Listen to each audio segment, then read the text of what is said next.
Most honorable greetings, my fellow royals. It is yours truly, Highest Imperial Majesty Goddess M.D Trinity L, Caribbean Amerindian Goddess Queen and Clan Mother of Alubera, which is Tobago, as well as the royal family of Alubera, who is also Alubera native clan heir, which is also the Ankh. And I am National Sovereign Diplomat of Ternicka Mahabal. So there are persons who often wonder, perhaps wonder, as in, why do I introduce myself in this like two-person scenario, as if it's some kind of schizophrenia or bipolarism, and it has nothing to do with anything of such. So you do not have to worry when it comes to even assuming a jurisdiction of sovereignty as a national and such, separate from the identity of the strawman.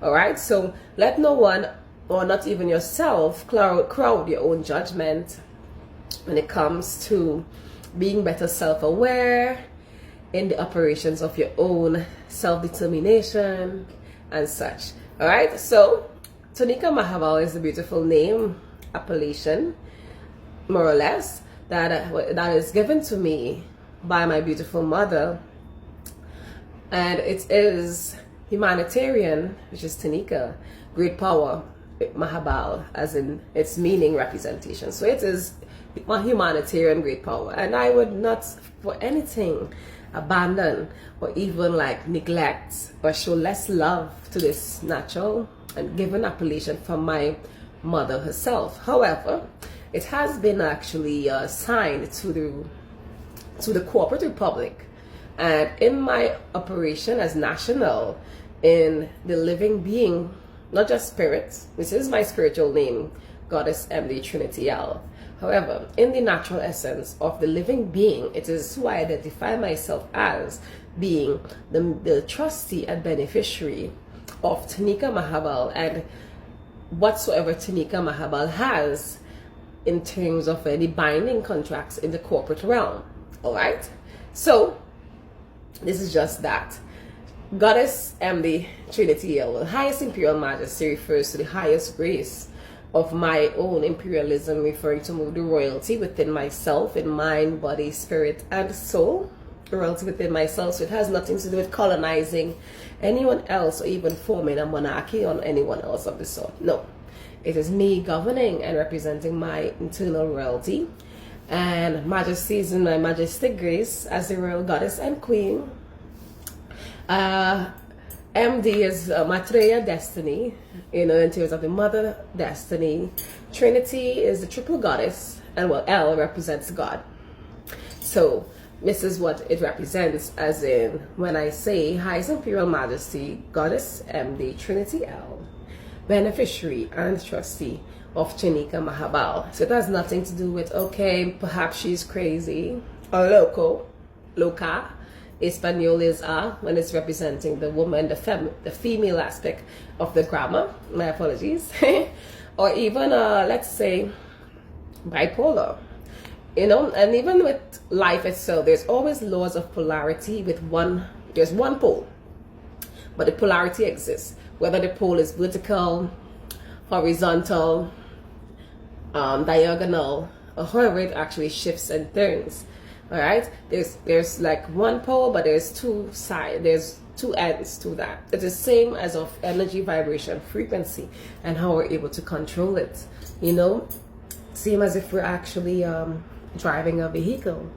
We power our own we power and drive our vehicles as well too, each day, each rise and sunset. And it is great when we're able to become that self-aware of the energy, vibration, frequency, and how it is channeled throughout each and every present moment, you know. And that's just that. So enough of this bit of, you know, self explanation and clarity. I mean, it is good for you to also be aware of the identity and how I portray in terms of the energy as goddess and queen. It has nothing to do with ego. It's all soul in my own appreciation and love and harmony in honor of myself. And the more I honor myself and love myself, it's the greater I am able to honor and love you, my fellow royal beings, as well. all right, in that kind of service, reciprocal service in that way. Okay, so enough about that ramble. Let me go over to where I was mentioning yesterday that I would also share more information about the different types of nations, not Carib particularly, Amerindian nations that exist. And I remember mentioning about the island Caribs, who are the Kalinagos. We have the Garifunas, who are also mixed in Graces as well, with the whole African culture as well, to African Indians, Afro-American Indians. You know, we have also the Arawaks as well too, who were here. You know, and it is truly magnificent. The reason for knowing about these knowledge of the first peoples is so that we are able to be better ready for when we are assuming the jurisdiction of a self-governance and self-autonomy. A body of people who knows not who they are is not able to defend themselves for any bit of security at any point in that way when it comes to seeking any form of purpose. So the more we know who we are able to also channel and reproduce whatsoever we reproduce in ways of abundance as we seek the abundance and prosperity.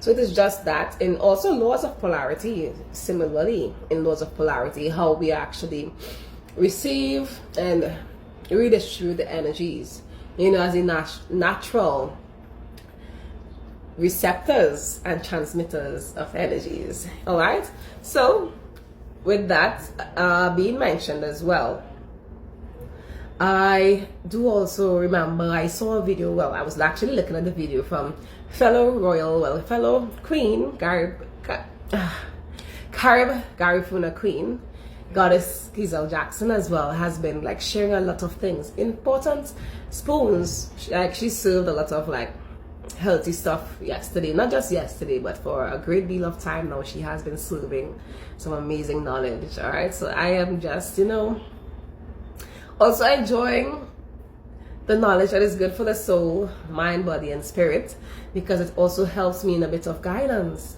with, okay, I can observe and see that this is also occurring where I am, where I live, right here in Alubera. All right, so there was mention about, you know, the whole diversity and enhancement and transformation of, you know, better promoting and showing great honor and love to the orange sector, which is the cultural sector. It is beautiful that way. The cultural sector is amazing. All right, and I remember there have been locals speaking about there being a time where the airport in Crown Point actually had craft where that locals produce, whether it is paintings, sculptures, many other beautiful things, you know, and it was all lined up from the airport straight to Storby, and probably even beyond the point at Storby, right there in Crown Point. So I could actually, I'm here picturing this whole aesthetic. You know, imagine you just hopping off the plane, probably perhaps getting to Tobago for the first time, and you see all this magnificence, you know, right there in Crown Point. I mean, I wouldn't know like what to choose over after a while. I probably would have like too much things to buy, meaning I would like take a lot of stuff with me once I have the capital to afford it, you know, and no problem at all. So this is something that I would really truly love to see as in a reappearance really soon. Now it could only occur when we allow ourselves to water ourselves into that growth. All right, because I also understand that the whole collapse of this has also been because of the mischief of fellow beings amongst themselves being unhappy. And what this has done is actually put a serious dent on our actual economic growth right there when it comes to the tourism sector in Tobago. So it has not served any good. I'm not sure who the hell even decided to like be so aggressive to the locals in that way, but I'm really sure that in this day present that we can see that it wasn't a sensible choice to make, to even apply this form of pressure that would deteriorate our fellow locals from being able to exercise and share their craft and such. Okay, much love y'all, much love, honor, enjoy your day.